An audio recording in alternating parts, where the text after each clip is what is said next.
If you guys are trying to lose weight and keep it off, in this video that's what we're going to be discussing: how I lost 35 pounds and kept it off, and how you guys can do the same thing. In this video we're going to go over diet, exercise, and actual methods you guys can try to keep the weight off after you've lost the weight, as I know weight gain is natural to occur, especially after you've lost a significant amount of weight. So when it comes to your guys' diet, you guys want to consider the following things. So the first thing you guys are going to want to consider is your actual caloric deficit.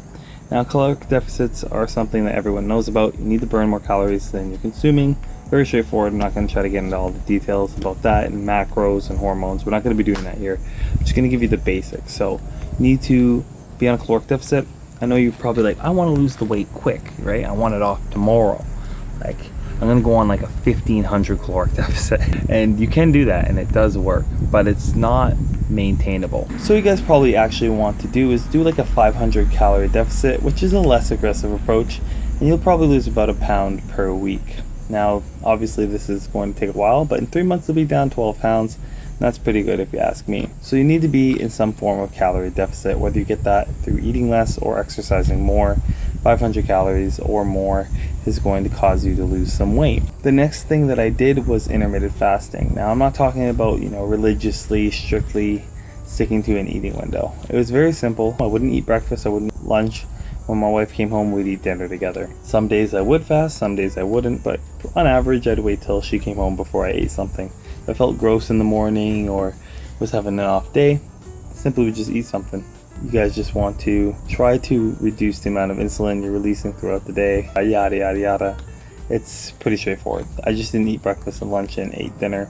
I'll probably start eating around 6:30 and stop eating around 11, maybe 10:30. You don't have to do it. It's something that fit me and my schedule. And that kind of brings me to my next point. Whatever you guys try to do to lose the weight, you need to fit it into your current lifestyle, especially the social aspect of your life. So what I mean by that is, for example, something I do every day when my wife comes home from work is eat dinner.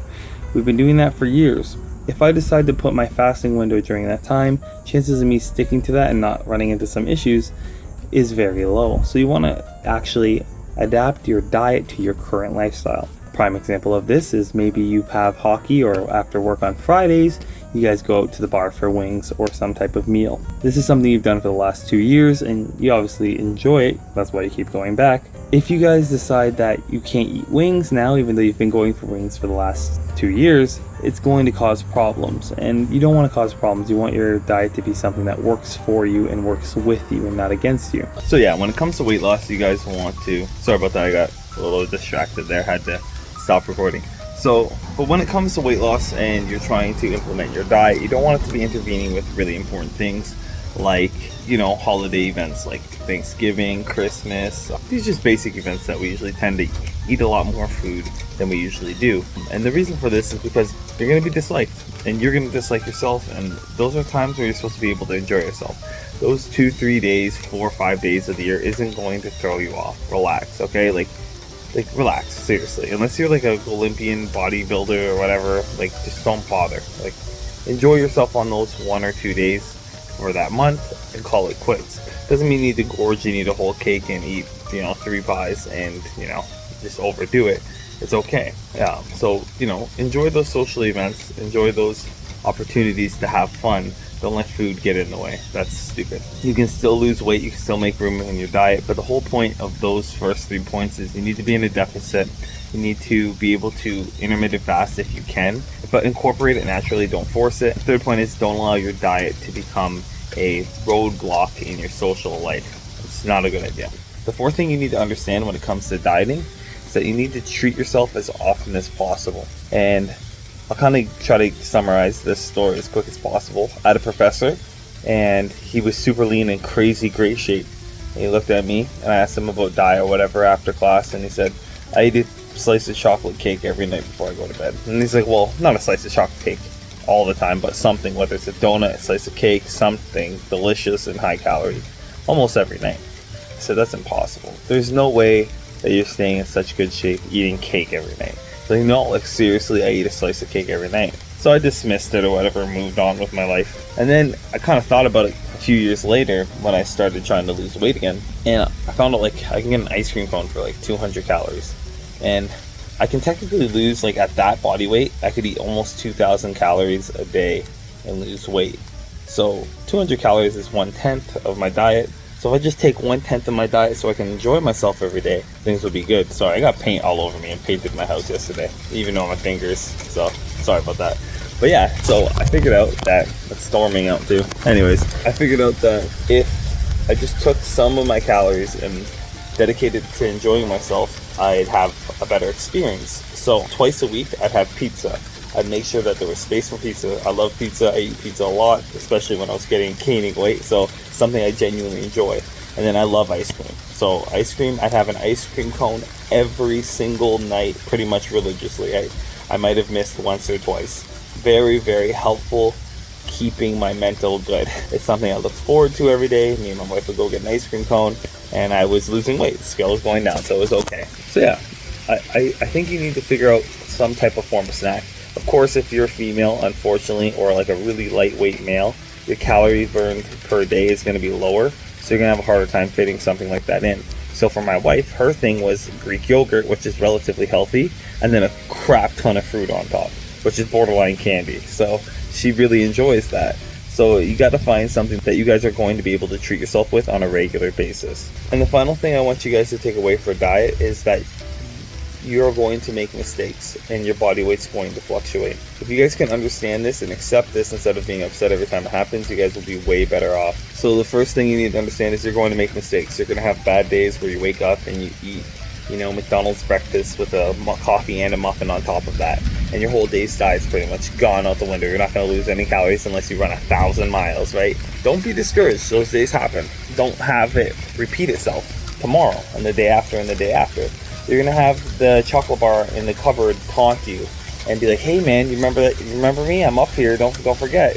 Like you're gonna have those pierogies and the pizza pockets and all those types of things in your ear that you remember are there, and you're gonna want to go for those things. And there's gonna be times where your willpower fails or you just don't care that day, and that's okay. You need to accept that and just know that if I eat the chocolate bar that's 200 calories, doesn't mean I need to go eat pizza and then go eat McDonald's and then go eat, a whole cake.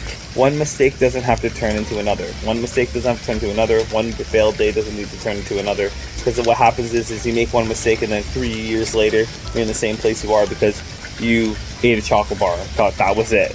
Like, don't do that to yourself. It's okay. You're going to make mistakes. You're going to let go here and there. Just get back on track or try to recover in some way, shape, or form. It is really storming out here. So you can diet for like 2 weeks and not be down in body weight. And there's so many reasons for that. Like, if you go and run or hit a gym workout that's intense, your body's going to store extra glycogen for later. And what that's going to do is cause your body weight to go up because you're going to store more water. And there's things like cortisol, like if you're stressed out, your body's not going to let go of that fat. Like, it's just not going to do that. So you got to understand that your body weight's going to fluctuate, and there's some times where you diet for like a week or even 2 weeks and the scale doesn't move, and it's just part of the process. Like, for example, I fell off the wagon really hard because it was my brother's birthday and it was my anniversary. So I went out, I enjoyed myself. I ate donuts, I just went crazy. I didn't even think about dieting really. I went up like 2 pounds. Oh no, like end of the world, that's 2 weeks worth of work. No, it's not. I'm back to 205 less than 3 days later. Just accept that your body weight's going to fluctuate with life events, and accept that you're going to fluctuate in body weight, and accept that you're going to make mistakes. It doesn't need to turn into a whole, cascade of events that sabotage you. Now for exercise, it's very simple. We'll break it down into 2 categories. The first category is cardio. So for cardio, I simply did a lot of walking and indoor biking. Usually like outdoor biking, but the weather didn't permit it, so a lot of walking. So I try to get 10,000 steps a day. This might include me running 10K in the morning. That is not what I recommend to you guys. I recommend that you just fit in your walk naturally to your natural routine. So my wife gets up for work early in the morning. I don't. So what I did was I was just like, well, my wife's up in the morning. Why don't we go for a walk? Or why don't I go for a walk when she goes to get up for work? And then I can start my day where I normally do. So I just go for a small walk. Then when she came home, I go for another walk. Not a big deal. And then I like to play video games a lot. So I play like 4, maybe 5 hours a day, which is terrible. But what I did was I said, okay, for 2 of those hours, I'm going to ensure that I am getting some type of activity. So I'd sit on my bike and play video games while pedaling. and I'd play a game that didn't take much focus. At the time, it was, I think, Pal Worlds, which is like this like Pokemon slave game or something stupid. You don't have to pay attention, right? It's something you could kind of do in your pastime and not think too hard. It's not competitive or chilling. And I'd bike 2 hours every day, and this became part of my routine. I'd just hop on the bike and, you know, play video games like I normally did. I fit it into my current routine. So that was cardio, walking and light biking, not intense sprinting, nothing that's going to kill you. I don't recommend running if you're super overweight. It's bad for your knees.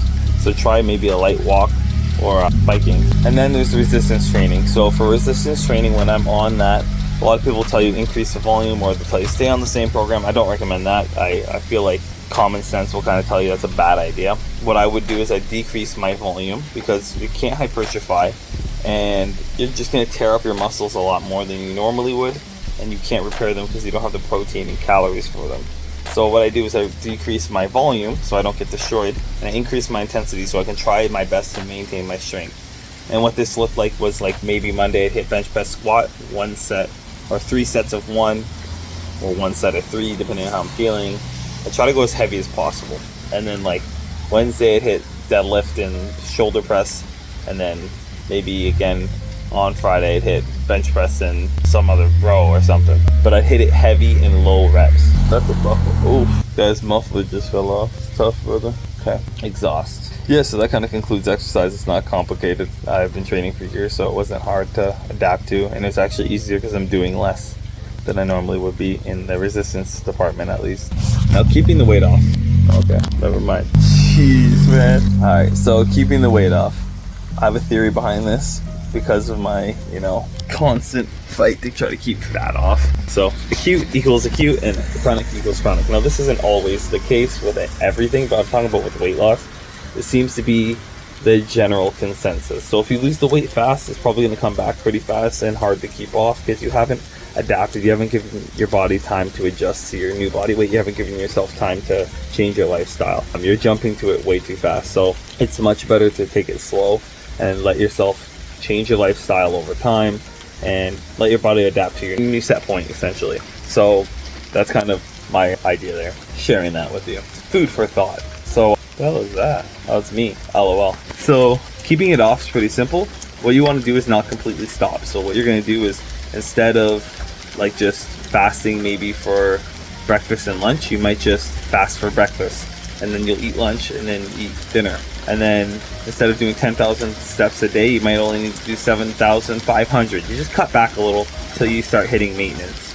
And if you find that you're gaining weight back rapidly, you know, boost up the steps. Maybe fast for breakfast every other day. Note that you're going to put some weight on, especially if you've been doing this a long time. If you cut back a little, you're going to add some water weight. You're going to get some sugars and stuff back in your system, and it just takes some time to stabilize. If you gain more than 7 pounds, depending on how intense you went. But yeah, keeping it off is really relatively simple if you take in the slow approach. Oh, and then the biggest thing that you guys need to do to keep the weight off is regularly check in. So when I lost my initial big poundage, I stayed at 216 forever. And the reason I was able to do that is because every time I hit like 218, like, because I would be like 214, 215, like, right? And then 216, and then I'd be like, all right, no problem, 216. And then I hit 217, 218, I was like, okay, no, gotta cut. I gotta increase my steps. So what you want to do is like every 2 weeks, step on the scale to give you an idea of where you're at and what's going on. You can do it every week, but every 2 weeks is the smallest amount of time I'd look at it, just so you know, like, hey, I gained weight this last 2 weeks. I need to change my lifestyle a little bit, clean it up a little bit because I'm gaining weight. And the reason you want to track it too, because you want to see what the trend is. Like, it's okay to be 2 pounds heavier. Again, you might have water weight.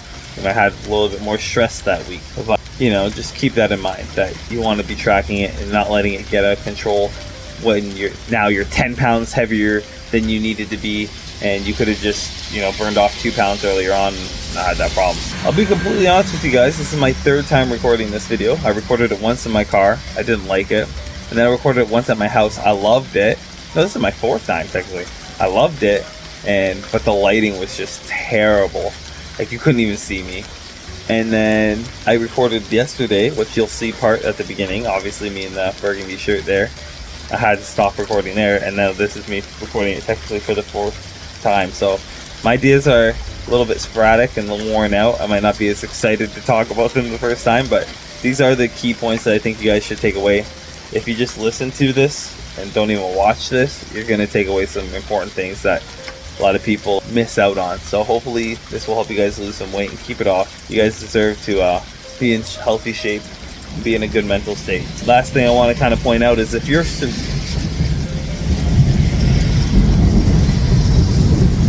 maybe I shouldn't have pointed out. So you guys got it. You guys have a great day. I'll catch you guys in the next video.